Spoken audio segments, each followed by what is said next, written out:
Join Sid for this edition of It's Supernatural. Bonjour, Sid Trott ici. Bienvenue dans mon monde où c'est naturellement surnaturel.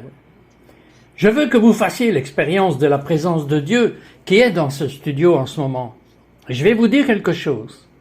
Vous n'avez probablement jamais vu ce que vous êtes prêt à voir. Jamais, jamais, jamais. Et je vais vous dire pourquoi. Mon hôte a prophétisé pendant 1 heure l'avenir de l'Amérique et il n'a jamais partagé cela à la télévision avant. Et il y a une raison, et nous y reviendrons. Mais je veux que vous reconnaissiez que mon invité, Shane Warren, entend Dieu, et le meilleur moyen de le savoir est de découvrir ce qu'il a prophétisé dans le passé, qui a été si précis à la virgule décimale près. Shane, vous m'avez dit, avant le 11 septembre, qu'est-ce qui est arrivé? J'étais pasteur d'une petite église dans une petite ville, et le dimanche, avant le 11 septembre, pendant que je prêchais, au milieu de ma prédication, tout d'un coup, quelque chose est venu sur moi. J'ai commencé à pleurer et je pouvais littéralement sentir le parfum de la mort dans l'air. Permettez-moi de qualifier cela pour vous. Lorsque j'étais enfant, j'ai été témoin d'un accident de voiture dans lequel toute la famille a brûlé vivant. Et j'étais près de l'accident et il y avait une odeur qui se dégageait et c'était l'odeur que j'ai commencé à sentir dans l'atmosphère ce jour-là. J'ai appelé mon église à la prière. J'ai dit que quelque chose de drastique allait arriver. Je ne savais pas ce que cela signifiait. Mais Dieu dit que le nombre de 12 est le nombre de l'ordre. Mais Dieu dit que le nombre de 11 est le nombre de la confusion. Et quelque chose est lié à ce chiffre 11. Et il y a quelque chose lié à l'odeur de mort.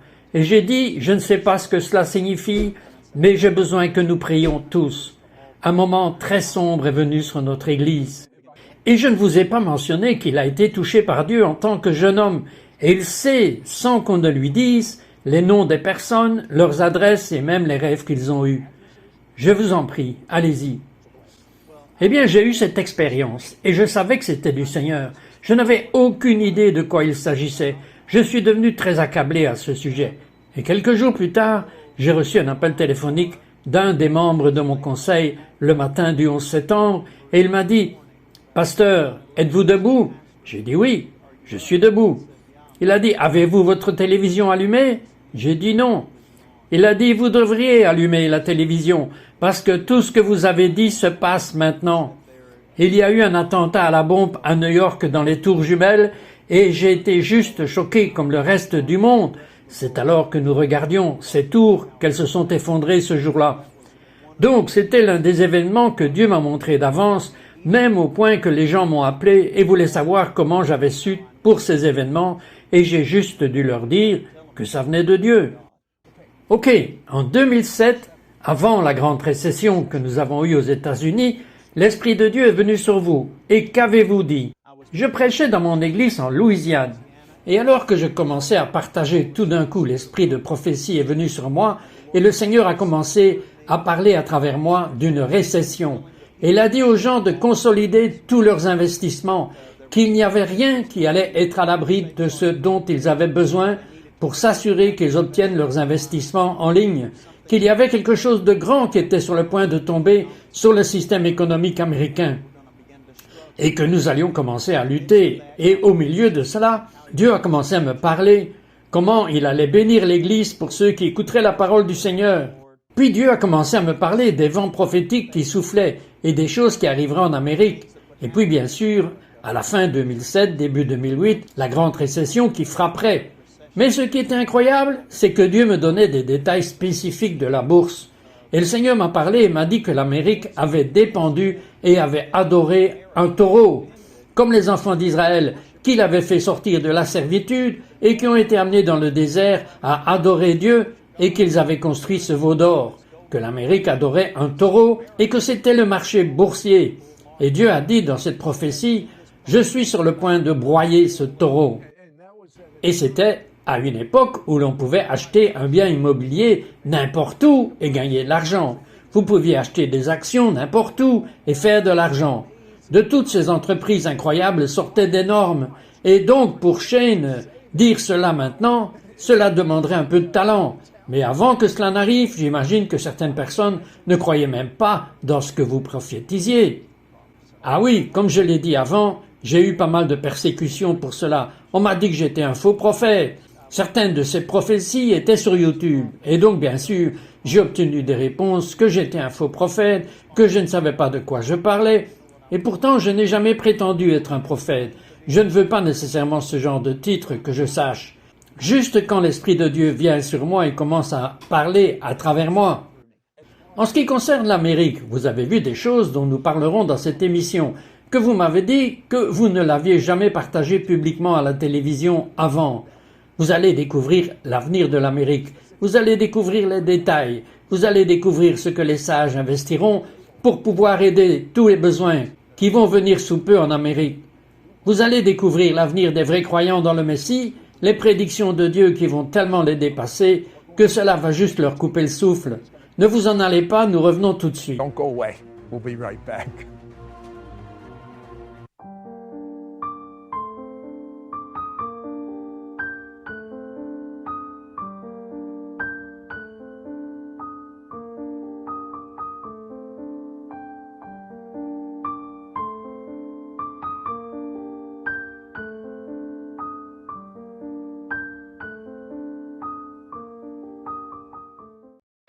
We now return to It's Supernatural. Hello. Citroën ici avec Shane Warne. Shane pense qu'il y a juste un état normal de service et il commence à entendre Dieu parler et commence à prophétiser des choses dont il n'avait jamais entendu parler, de l'avenir de l'Amérique, pendant 1 heure. C'est un homme connu qui entend Dieu parler et je veux vous dire ceci. C'est la première fois qu'il partage cela à travers le monde à la télévision. Maintenant, vous m'avez expliqué que vous étudiez l'histoire des nations et il y a ce que vous appelez un cycle de 400 ans. Il y a de nombreux cycles dans la parole de Dieu. Vous savez que vous avez des cycles de 400, 490 ans et de 70 ans, des choses de cette nature. Mais c'est précisément quand Dieu a parlé à Abraham et a dit à Abraham, avant que les enfants d'Israël soient allés en servitude, qu'il serait là pendant 400 ans, en Égypte. Et il a dit qu'il serait là. Et puis il a dit, parce que l'iniquité des Amoréens n'était pas encore devenue complète, en d'autres termes, il faudrait 400 ans pour que l'iniquité s'accumule et arrive au niveau qui a provoqué le jugement de Dieu. Vous savez, beaucoup de gens ne comprennent pas ceci. C'est presque comme si Dieu avait beaucoup plus de piété que n'importe quel humain que vous ayez jamais rencontré.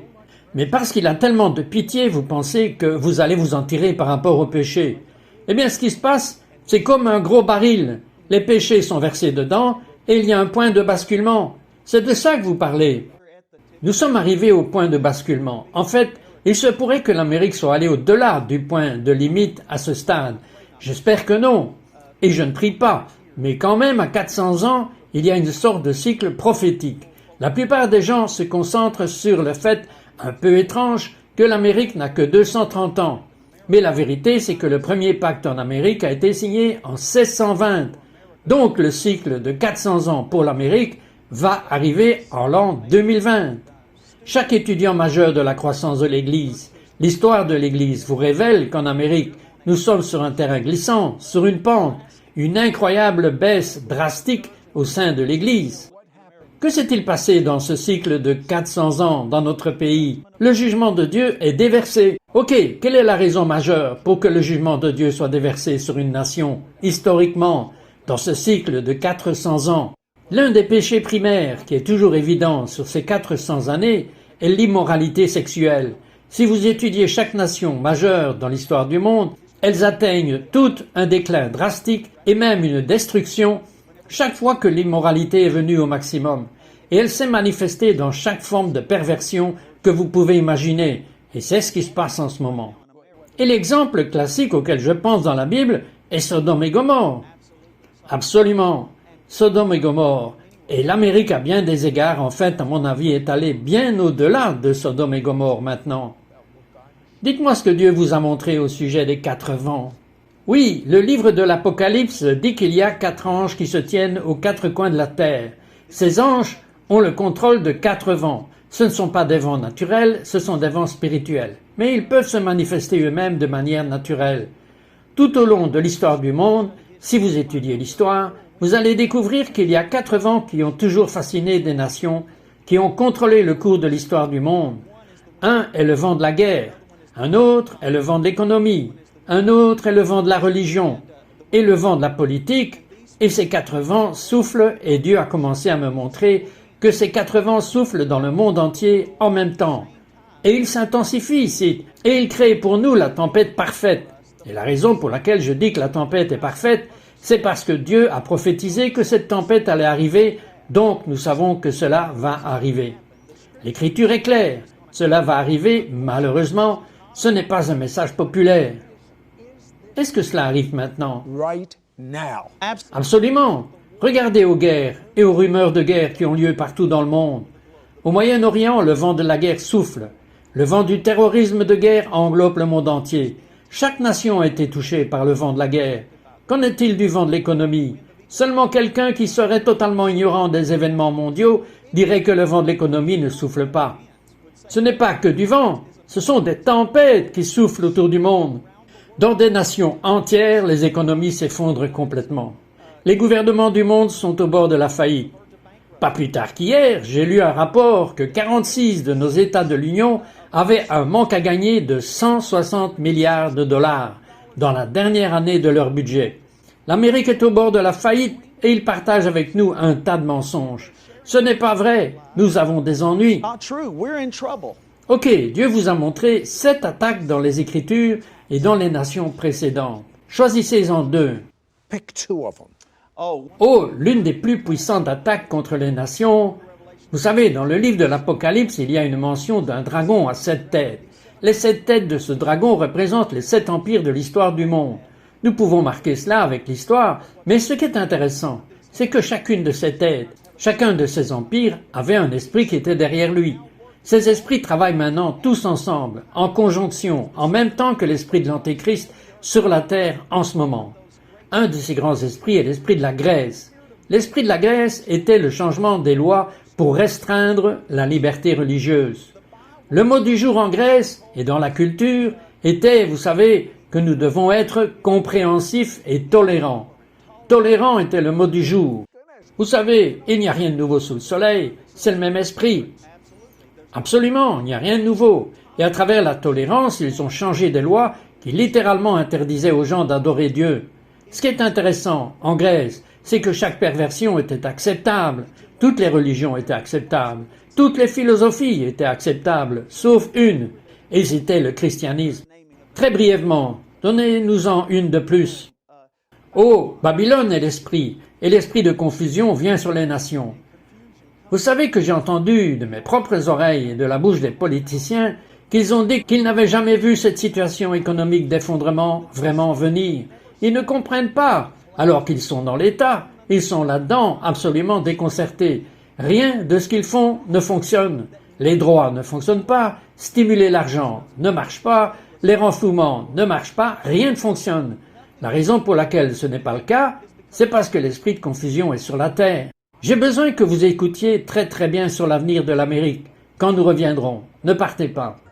When we come back, don't go away. We'll be right back to It's Supernatural.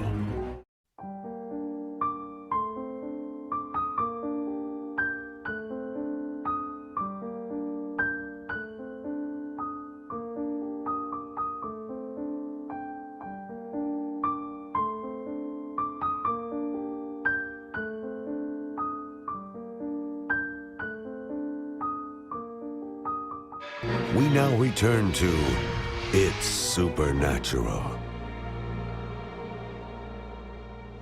Hello. Bonjour, c'est Trott ici avec Shane Warner. Et Shane a eu une vision de l'avenir de l'Amérique. Shane, dites-moi, commençons par la vision de la tempête. Il y a environ 1 an, j'étais assis sur le canapé et je pensais que j'étais endormi, alors qu'en réalité, j'étais dans une vision ouverte. J'ai un grand écran de télévision dans mon salon et j'étais assis sur le canapé en train de regarder la télévision. Et encore une fois, j'ai pensé que j'étais en train de rêver. Pendant que je regardais, il y avait une émission à la télévision. et il y avait un présentateur de nouvelles qui disait que la chose la plus étonnante se passait en ce moment. C'est tragique. Et il disait qu'un ouragan frappait sur les lignes côtières. Mais il y a un ouragan qui semble se répandre au cœur de l'Amérique à ce point où il montrait une image satellite de l'Amérique, et j'ai été horrifié en regardant une tempête couvrant le nord de la frontière du nord à la frontière du sud, de l'est à l'ouest, alors que cette énorme tempête traversait le centre de l'Amérique. Comment cela est-il possible? C'est comme ça, et je crois que c'est arrivé immédiatement. Le présentateur a dit que nous avions quelqu'un sur le terrain dans l'œil de la tempête.